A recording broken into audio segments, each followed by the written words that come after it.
This is Jim Fetzer, your host on Authentic News right here on RBN Live this 19th day of March 2025. For those of you who want more about JFK as a preliminary observation, my interview with Basil Valentine is now linked, where I explain the most important file that's been held back is for a fellow named George Joannidis, who was a PSYOPs officer for both Dallas and Los Angeles, for both JFK and RFK, managing how to present it to the public to make it the least suspicious or conspiratorial. This is a big file they've been holding back forever, and it does not appear to be in the current releases. Thus, we have the second smartest guy in the world, JFK assassination document declassification, a total dud. He talks about the smoking gun. There aren't any there, of course. Now, Carol Asher has suggested contacting Pam Bondi about having my experts testify before Congress on the assassination. I think that's a great idea. You can find the access address online if you go to U.S. Department of Justice. I will be including in the stories today the address. There is an email, askdoj at usj.gov. I repeat that, askdoj at usj.gov. And there's a department comment line where you can call in and simply offer the suggestion of getting the real experts in there.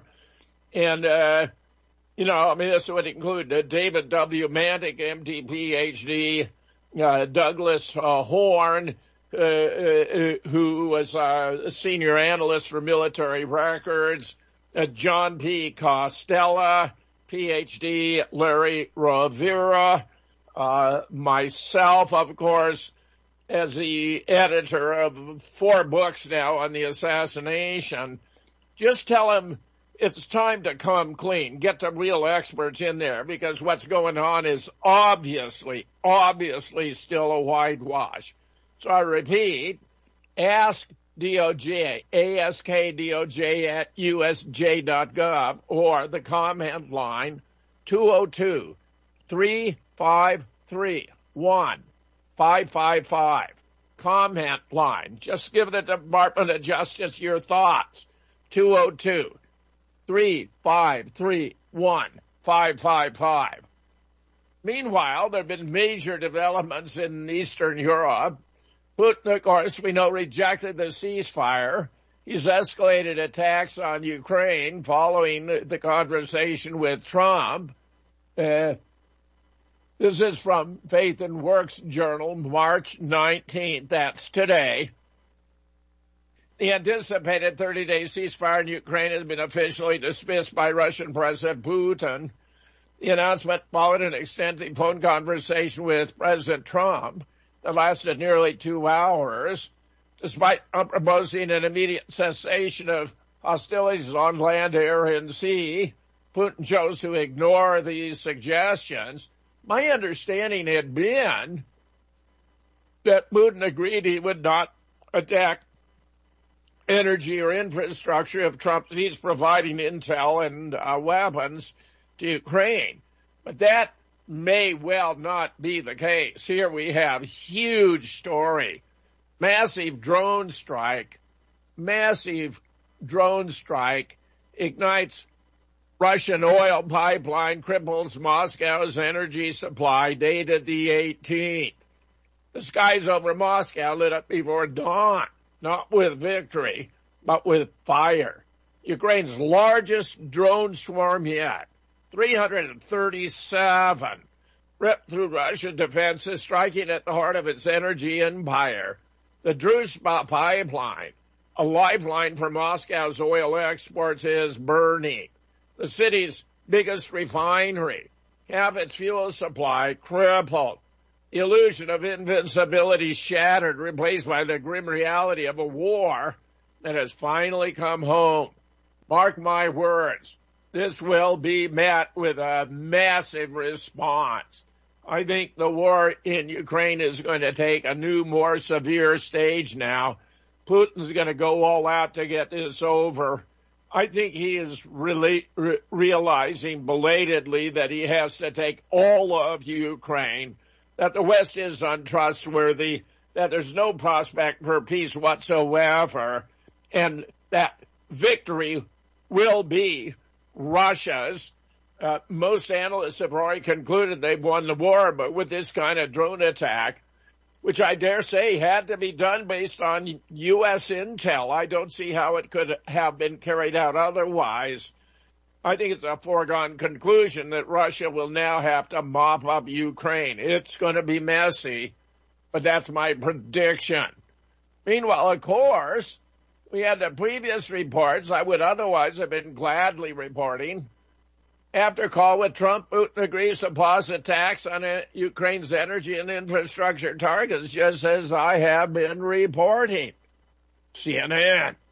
Russian President Putin agreed to temporarily halt attacks on energy and infrastructure targets in Ukraine after a lengthy telephone call with President Donald Trump Tuesday, the White House said, as Russia stopped short of signing off on a broader ceasefire to end the 3-year-long conflict in Ukraine. And, of course, we know why they wouldn't sign off. It was just going to be an opportunity for Ukraine to reinforce, replenish, get more weapons and all that.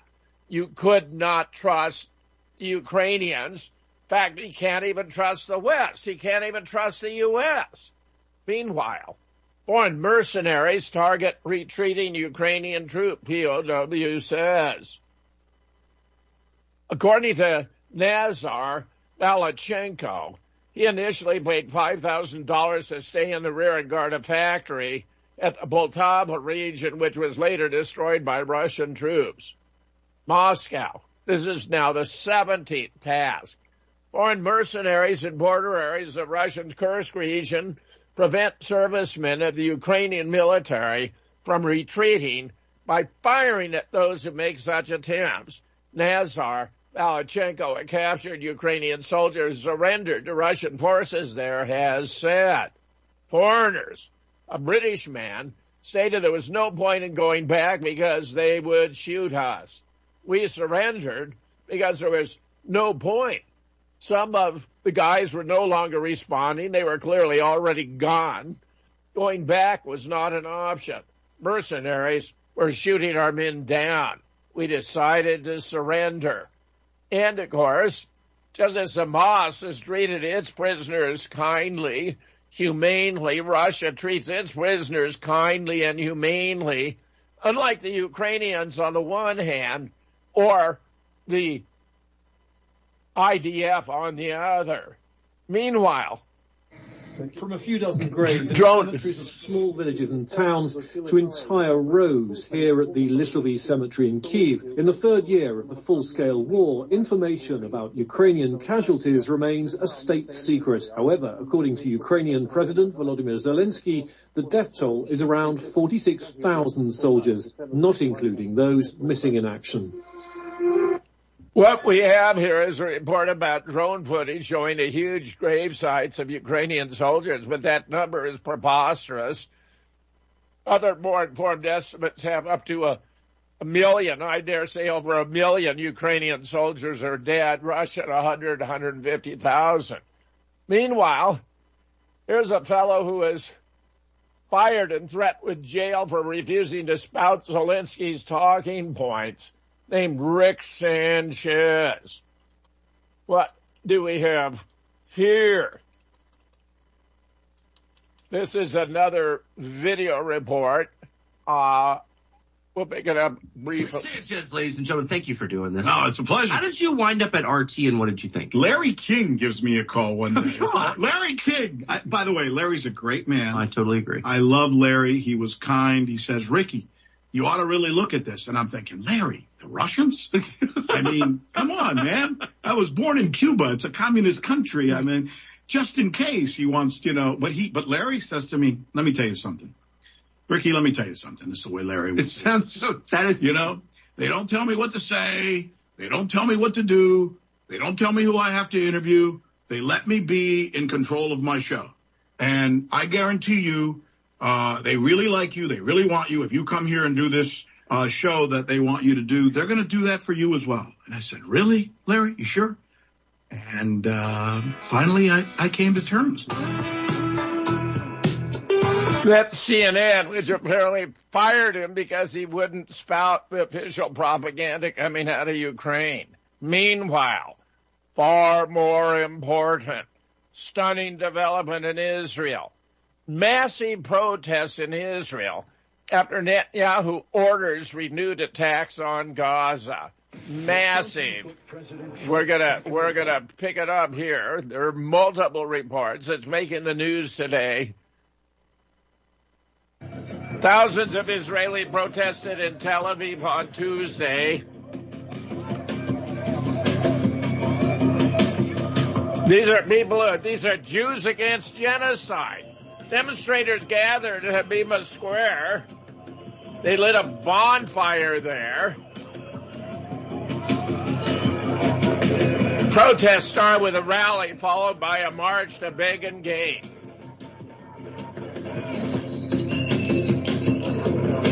A lot of people here. Israeli condemned Netanyahu for resuming airstrikes in Gaza. Here's another report.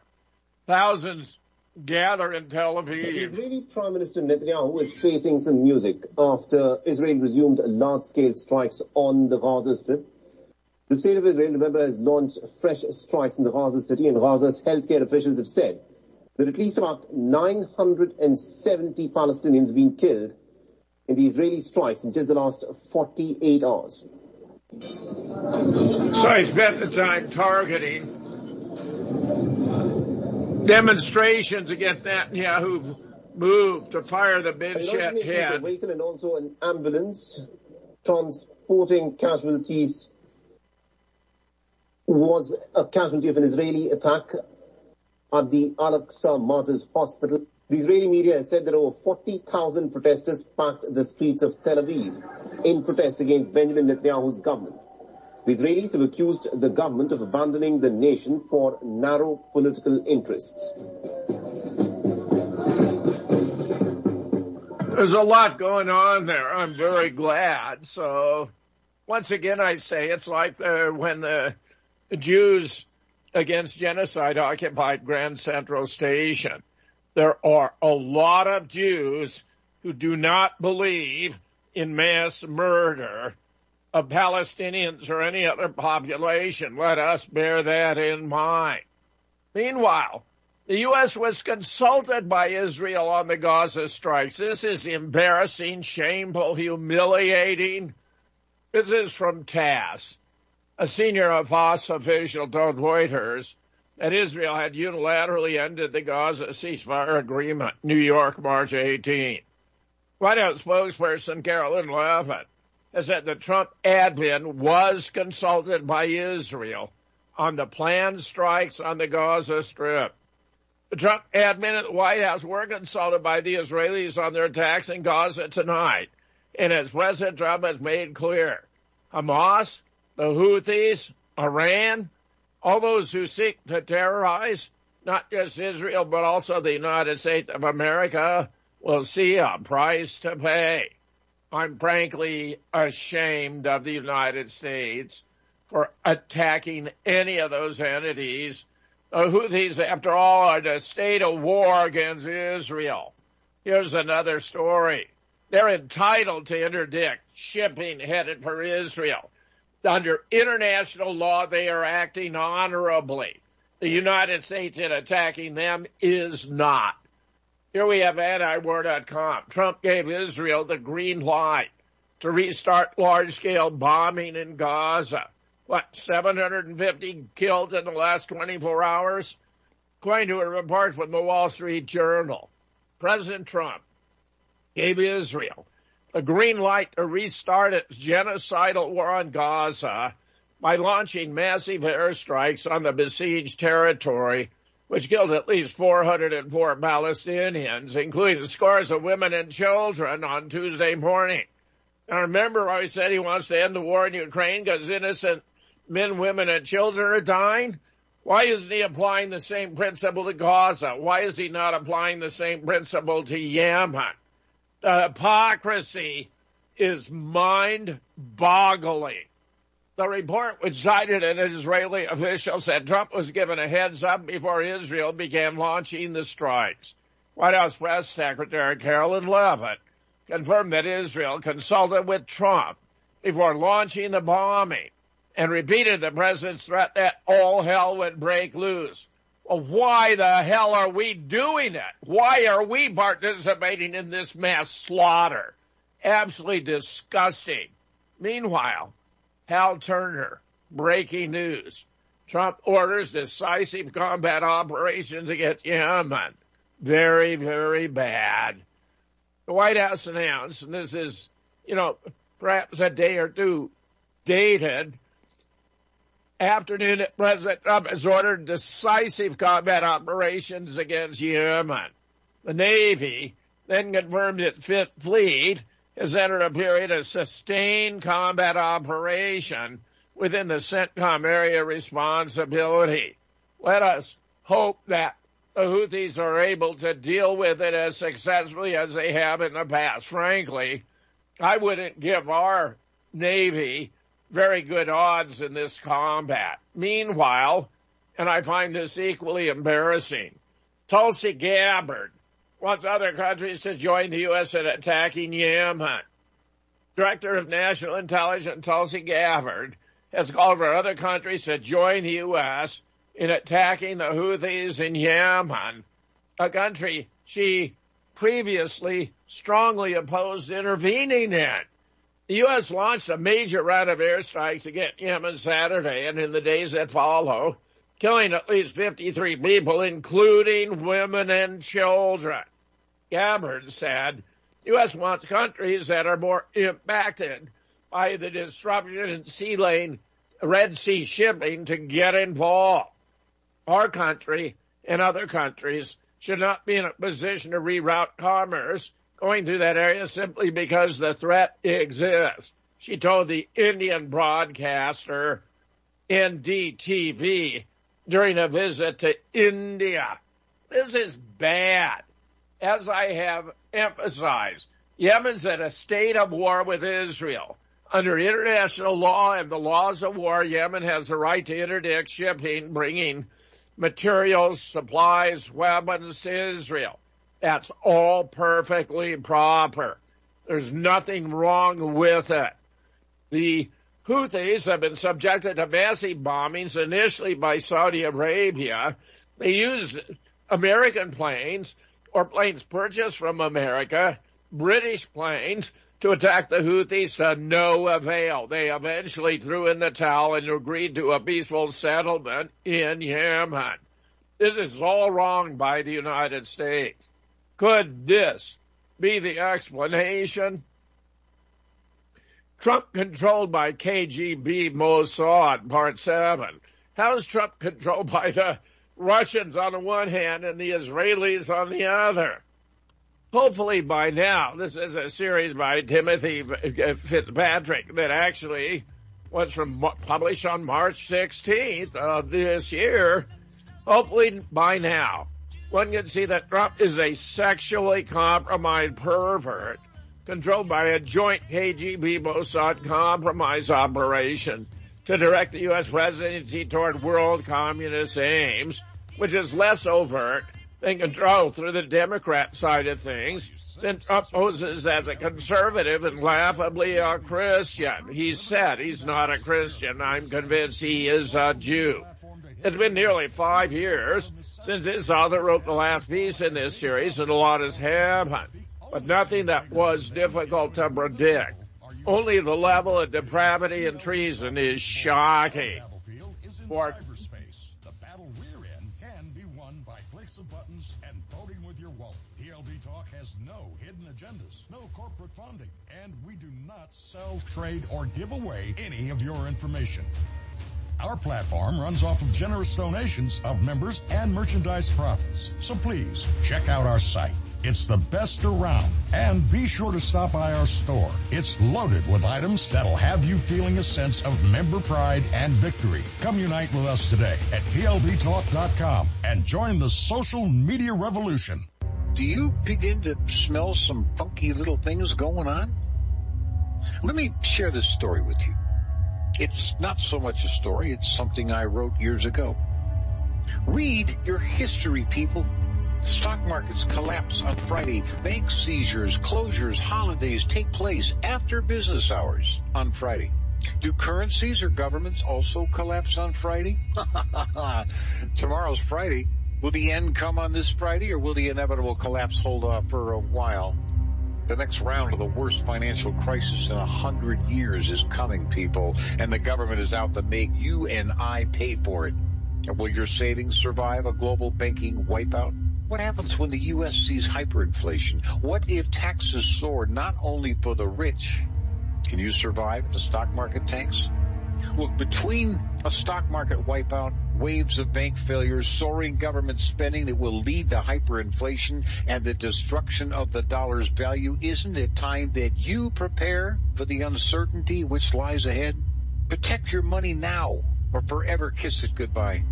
My friends, I offer you over 6 decades experience of hard asset ownership and knowledge, and I'm prepared to handle the smallest detail in the balanced protection of your portfolio.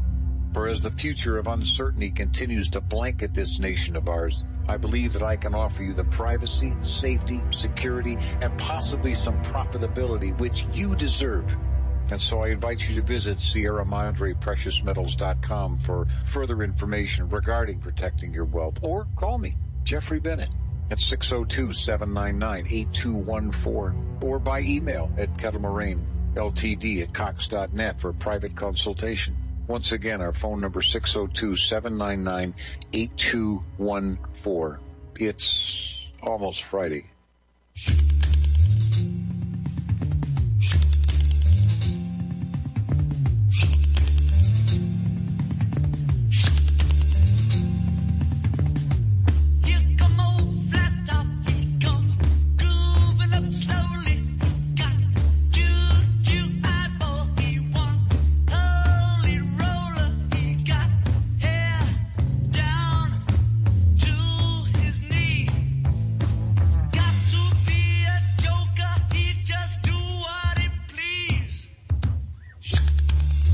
Trump, alas, continues to make threats toward Iran, which is the most peace-dedicated nation in the world today, having not launched a war of aggression against any other state since 1775.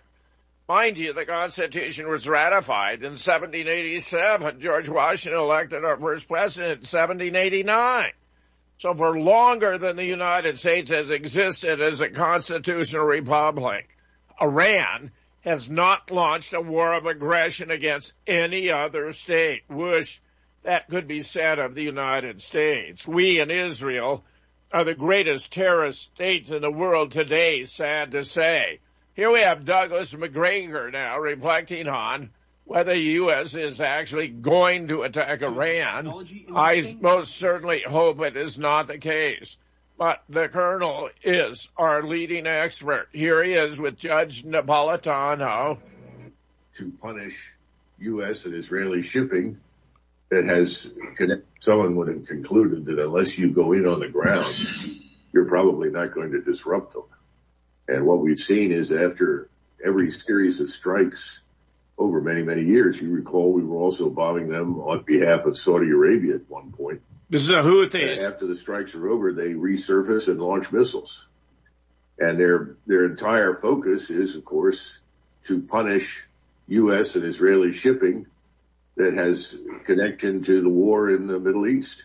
It's very straightforward. They've said, until you stop killing Palestinians, we're going to continue to shoot at you. Are they actually interfering with American ships, not naval ships, but commercial transportation?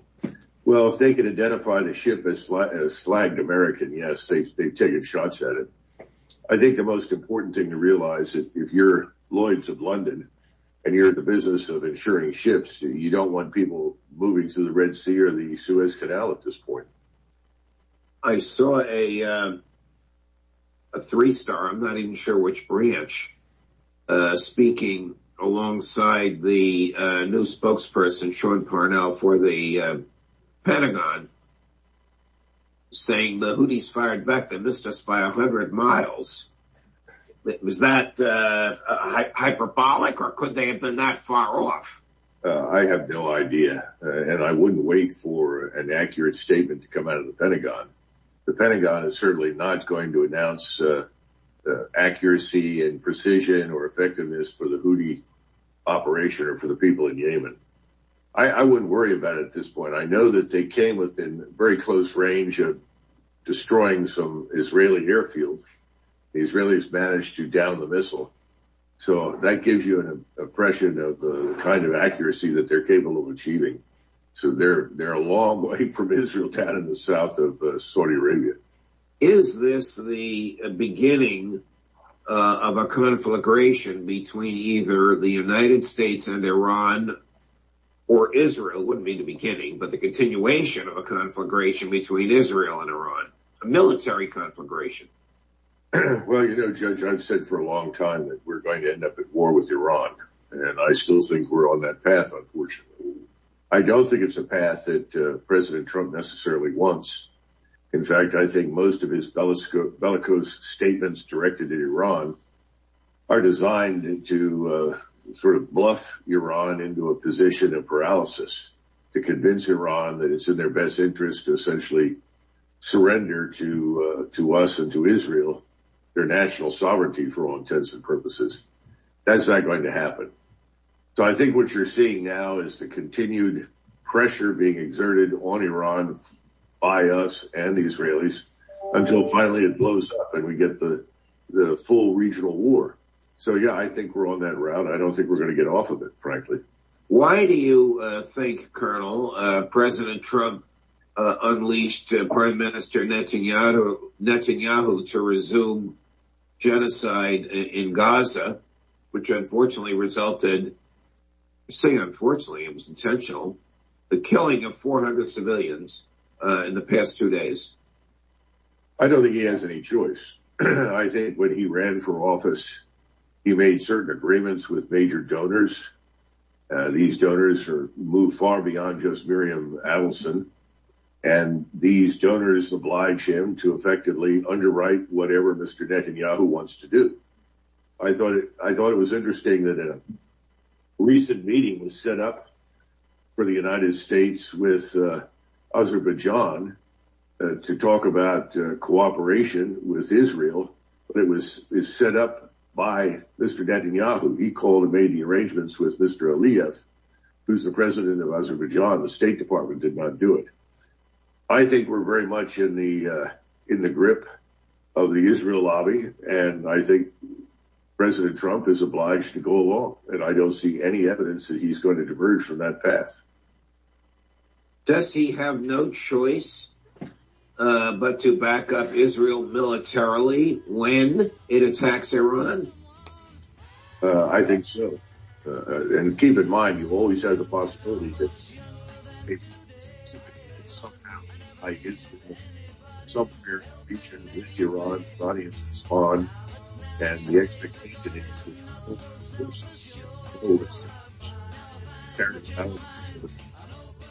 the expectation is, and we will reinforce whatever the Israel. To the Republic Broadcasting Network.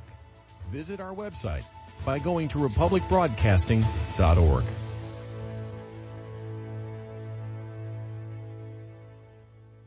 Hey there, this is Sheila with Hemp Paste by Minutra. Why is hemp paste better than other CBD options on the market? It's important to point out that the common CBD oil does not contain CBDA or CBGA, and they're only found in fresh or raw hemp products, like hemp paste. Hemp paste contains the entire plant, minus any stems. This means the product retains the complete genetic code of the plant, which also includes those two vital cannabinoids, CBGA and CBDA. Over and over, experts keep saying the more intact or less processed the hemp plant is, the more effective it is. Happy Hemp Paste.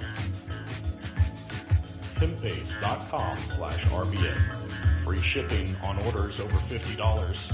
See the banners for Hemp Paste at republicbroadcasting.org and visit hemppaste.com/RBN. Call 855-656-8872. Mention RBN. Well, hello, folks. This is Mike Gaddy, the rebel madman at Republic Broadcasting Network. If you are searching for your inner rebel, it can be found at the Dixie Republic. It's the world's largest Confederate store, located in Travelers Rest, South Carolina. The anti-white, anti-Christ, anti-Southern world ends at the asphalt. Welcome to God's country. Log on to thedixierepublic.com to view all of their Southern merchandise, from flags to T-shirts to artwork.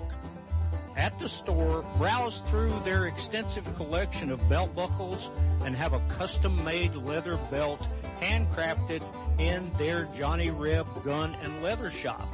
Now remember, DixieRepublic.com, where you can meet all of your Southern needs. Howdy, cousins. This is RBN host Blackbird 9, a.k.a. Frederick C. Blackburn, asking you to please support the Republic Broadcasting Network.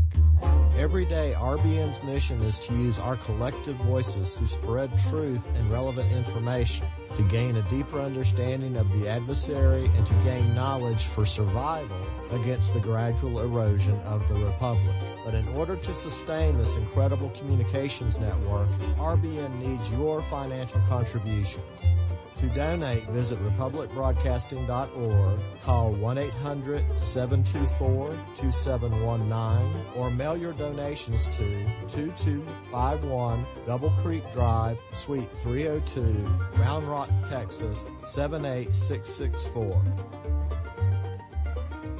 Republic Broadcasting Network, because you can handle the truth.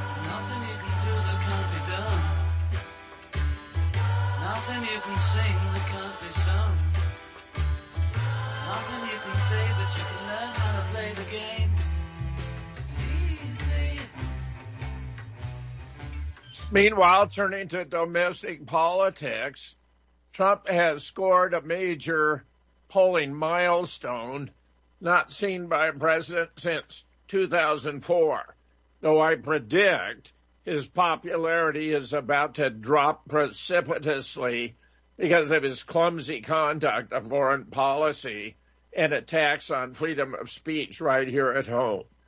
Remember how the mainstream used to gush over Joe Biden's return to normalcy while the rest of it were paying $6 a dozen of eggs? Funny how those same media outlets can't seem to find anything positive to say about President Trump, despite growing evidence that Americans are feeling better about the country's direction. It's almost like there's some sort of pattern here. Fawning coverage for Democrats, doom and gloom for Republicans. Well, it turns out that, despite the media's best efforts to convince us otherwise, Americans are increasingly optimistic about where the country is headed under Trump's leadership. The constant stream of negative headlines simply isn't matching up with reality, and the latest polling numbers prove it. The most recent NBC News poll delivered some eye-opening results that have media pundits stammering for explanations. A remarkable 44% of Americans now believe the United States is headed in the right direction under President Trump's leadership, up dramatically from just 27% in November. This isn't just a minor uptick in approval. As NBC News pollster Steve Korniak explained on Meet the Press. First of all, the mood of the country. This really jumped out. We asked Americans if the country's moving in the right or the wrong direction. 44% say the right direction. That's up since November of 27. And if that doesn't seem like a lot, the last time it cracked 40%, you got to go back to 2012. The last time it actually hit 44% or higher, January of 2004. Meanwhile,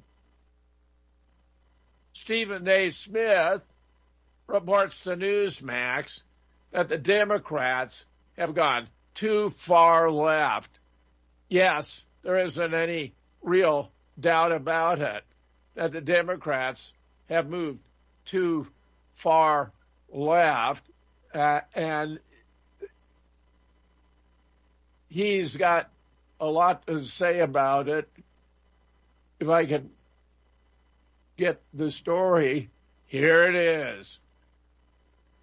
ESPN host Stephen Smith, considered by many to be the most respected voice in sports media, told Newsmax Monday he's moderated his political stances because the Democrat Party has moved too far to the left. You know, so many people talked about the MAGA right, Smith said. I was like, what about the progressive left? What are we doing here? What are we paying attention to?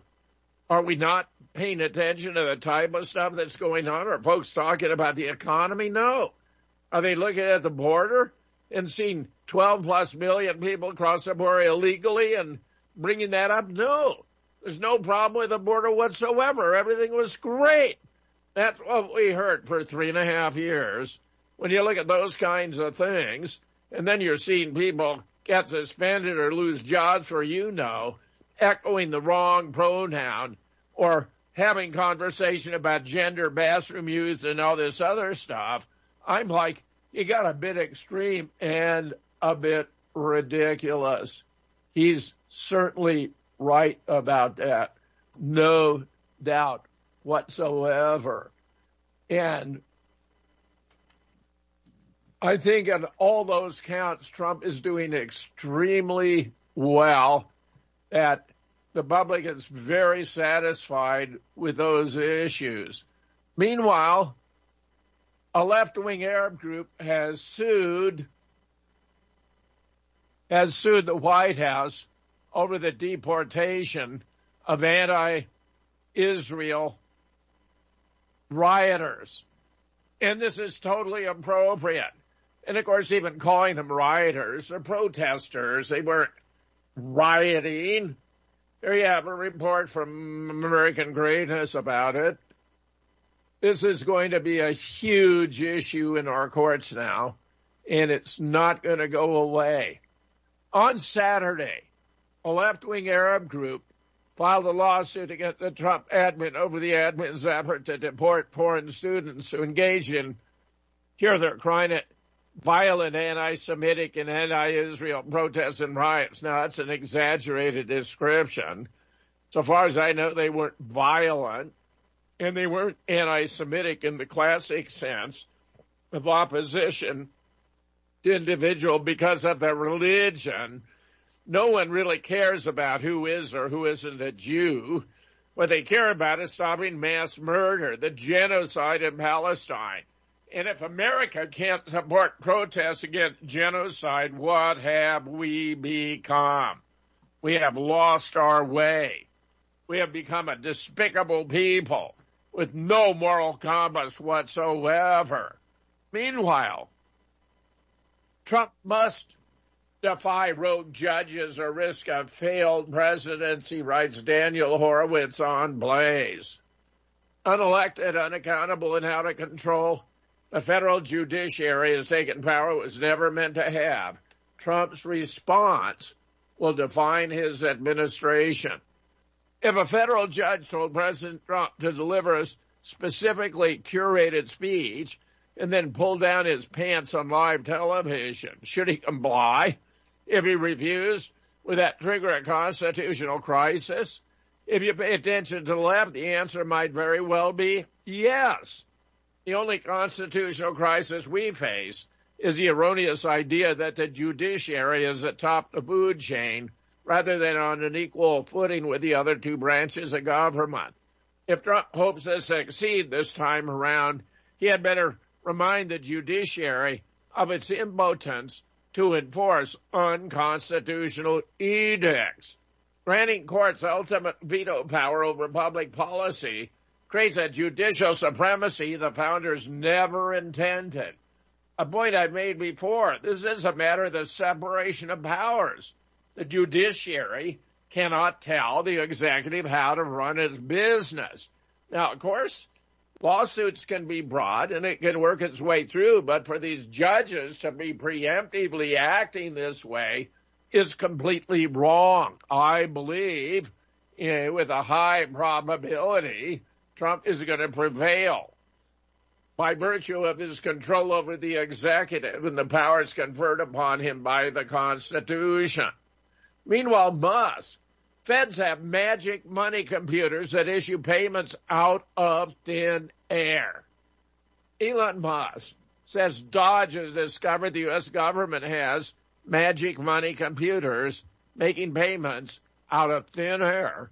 Sitting down with Senator Ted Cruz for his podcast, reported at the White House, Cruz said, "One of the things you told me about is what you called magic money computers, so tell us about it, because I never heard that till you brought it up." Okay, Musk says.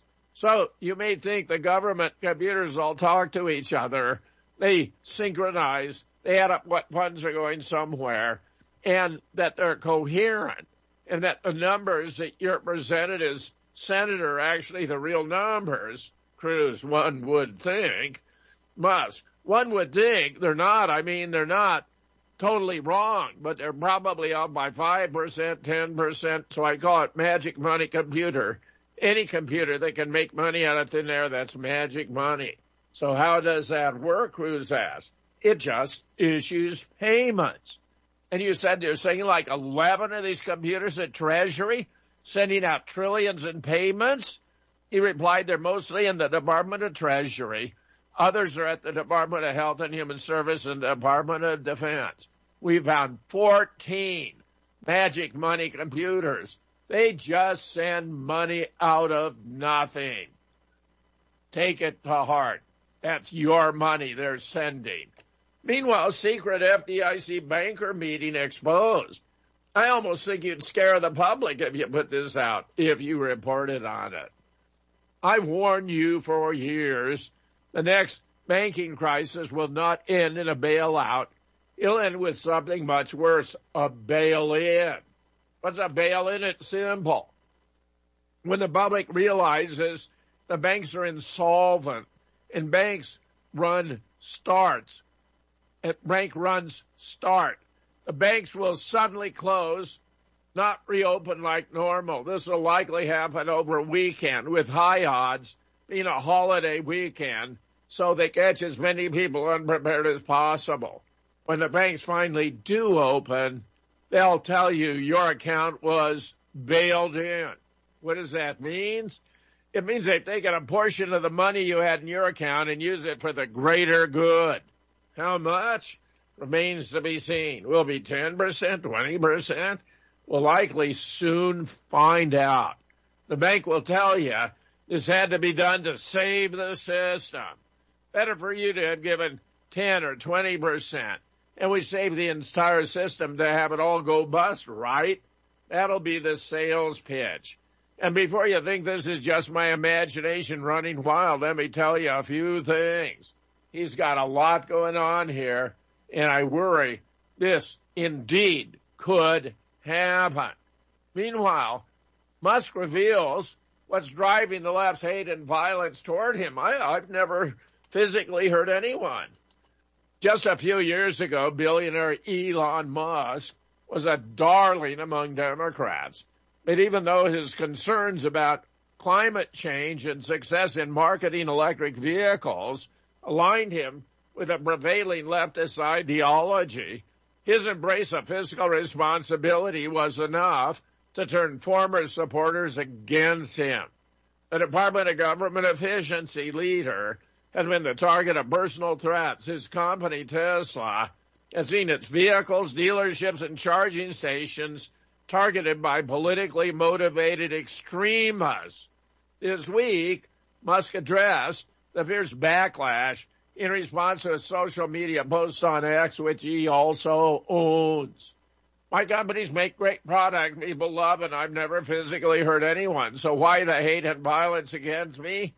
Because I'm a deadly threat to the woke mind parasite and the humans it controls. I think he's got it right. Meanwhile, Senator Schumer finally reacts to mounting backlash and a possible primary challenge from AOC. Can you imagine? When the Democrat Party is reduced to the leadership of individuals like AOC and David Hogg, you know they are in a desperate plight. When Senate Majority Leader Chuck Schumer announced his decision to vote in favor of a continuing resolution to fund the federal government, many on the far left began to turn against him. The same party that railed against the GOP for threatening government shutdowns when Biden was in office suddenly changed their tune when Trump returned to the White House. As a result, speculation began to swirl that the New York Democrat could face a potentially formidable primary challenge in the form of U.S. Representative Alexandria Ocasio-Cortez. And here's a poll. Should AOC primary Chuck Schumer? 90.6% yes, 9.4% no. But I got to say, that's from a minuscule number, only 265 votes. But why anyone would think AOC could handle a job is beyond me. Meanwhile, Stephen Bullock crushes CNN's Casey Hunt on lawmaking a regret, challenging him. Miller reminded Hunt and her audience about presidential authority and the limits faced even by activist judges. Meanwhile, Trump's bold promise, making America secure again, we shall see how it plays out. DOJ probing the Epstein files. Trump lawyer predicts prosecutions. Well, that would be a most welcome development, because the last we heard, Pam Bondi was declaring that they're going to have to redact the Epstein files for Israeli national security reasons, which only makes sense if it was an Israeli operation, which I'm convinced indeed it was. Meanwhile, a legendary comedian roasts a failed Democrat governor over his latest stunt. California Governor Gavin Newsom is pretty clearly planning to run for president in 2028. And apparently the plastic politician thinks the American people are just straight up stupid. Having spent the last 30 years destroying the once great state of California with some of the most far-left policy you can think of, Newsom is suddenly trying to rebrand himself as a moderate. Having launched a new podcast, Newsom thinks that if he chats it up with conservatives every once in a while, people will suddenly forget what a piece of garbage he is. But judging from this comedian's savage response, it's not exactly working. Tom Dillon, a California-based comedian, completely roasted Newsom while laughing about what a total fraud he is. All that other shit you hear about me, that ain't me. All the crime and people with their knife to their neck after you walk out of the sushi restaurant, that ain't me. This is me now. The guy who is talking with Charlie Kirk, I'm the guy talking to people. I'm sitting in my nice spare room in a nice house, and that's gray. And this is me. I'm just a chill guy. Everything else ain't me, Dillon said, while imitating Newsom. Deservedly so. Meanwhile, CNN names Dylan Mulvaney as a game changer of the week amid ongoing trans debate. This was the person who made that Bud Light commercial, about something about March Madness, not knowing whether it even had anything to do with sports, that turned everyone out against what had been the best-selling beer in America. It has never recovered.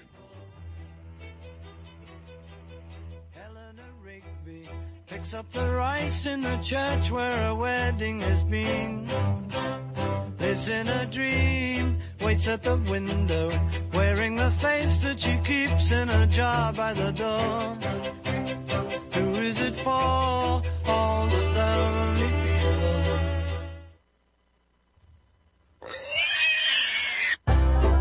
Hi, Tom Bolton for Ease Off. I know so many of you are finding our Easy 4 carcass drop and lift an essential tool for your meat processing operation. But today I want to spotlight 4 of our new products. First, our right height hog cradles with steel or aluminum frames. Our customers love this back-saving innovation that enhances sanitation and speeds production. Next, our beef cradles with stainless steel or aluminum frames eliminate rust and corrosion. We hope you'll compare our quality and prices for this essential part of your processing line. Our cradles are especially effective when used with our power skinner. And finally, our hook tumbler will keep your hooks clean and polished. EaseOff.com. We make pigs fly. Cows, too. Ease Off, LLC, 417-932-6419. Health Simple with Colorado Shilajit. Fact bit number 1. What goes in must come out. Whatever we ingest, breathe in, or transfer by contact must be expelled. Expelled directly as burned calories, through perspiration, respiration, or expelled via urinary and gastric channels. Every element that is not properly used or removed by our bodies become toxins. And toxins, as we know, are causal to every disease and ailment. Toxins are what makes us subpar, unable to be at our best. Be your healthy best by cleansing your body of daily and deeply embedded toxins. Live stronger, and we hope live longer. Shilajit, legit Shilajit, that is, like Colorado Shilajit, is perhaps the greatest homeopathic whole-body remover of toxins made by Mother Earth.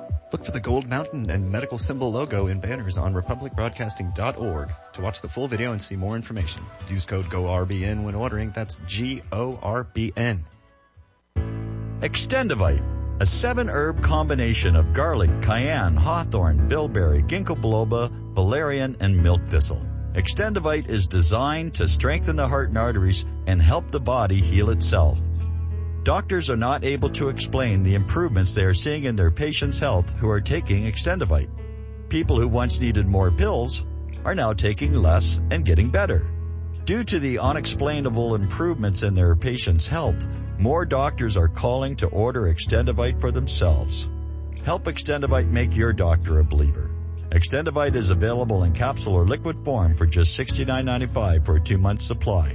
To get started, call 1-877-928-8822. That's 1-877-928-8822 or visit heartdrop.com. Extend your life with Extendovite. Help! I need somebody. Help! Not just anybody. Help! You know I need someone. Help! When I was younger, so much younger than today, I never needed anybody's help in any way. Now these days are gone, I'm not so self-assured. Now I find I've changed my mind, I'll open up the doors. Help me if you can, I'm feeling down. 3 final stories, one rather disturbing. The Truth Seeker reports human intelligence is sharply declining. Frankly, this doesn't surprise me, but it's very, very disturbing that this should be the case. Here, we're getting a report. No, it's not just you. People really are less smart than they used to be. As the Financial Times reports, assessments show people across age groups are having trouble concentrating and losing reasoning, problem solving, and information processing skills. All facets of the hard-to-pin-down metric that intelligence is supposed to measure. These results, the FT reports, are gleaned from benchmarking tests that track cognitive skills in teens and young adults. From the University of Michigan's Monitoring the Future study, documenting concentration difficulties of 18-year-old Americans, to the Program for International Student Assessment, measuring the learning skills of 15-year-olds around the world. Years of research suggest young people are struggling with reduced attention spans and weakening critical thinking skills. I have no doubt about it. And I'll tell you, between television and the cell phone especially, it's happening on a massive scale. Now here, however, is a reflection of intelligence.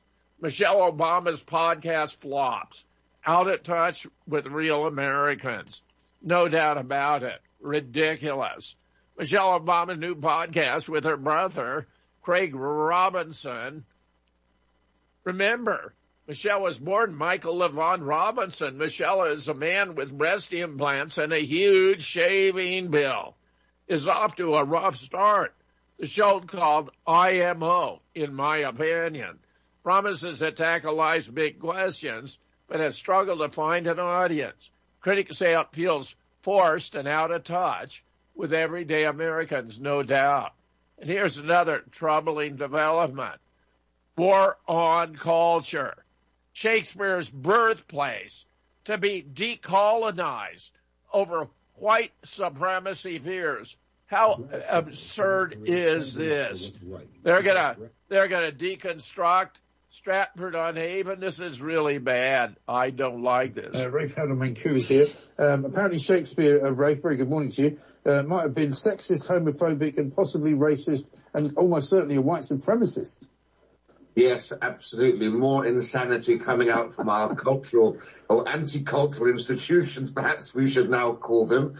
And this idea that Shakespeare is essentially a proponent of white supremacy because they can't stand the fact that Shakespeare is held up as being the greatest writer of all time because he's European. And this idea they object to is that European culture is seen as the world standard for high art. But I'm terribly sorry. For the last 300 years, European culture has stood head and shoulders over every other culture. Wasn't always the case. Asia, at the time of Shakespeare, Asia was the height of the culture.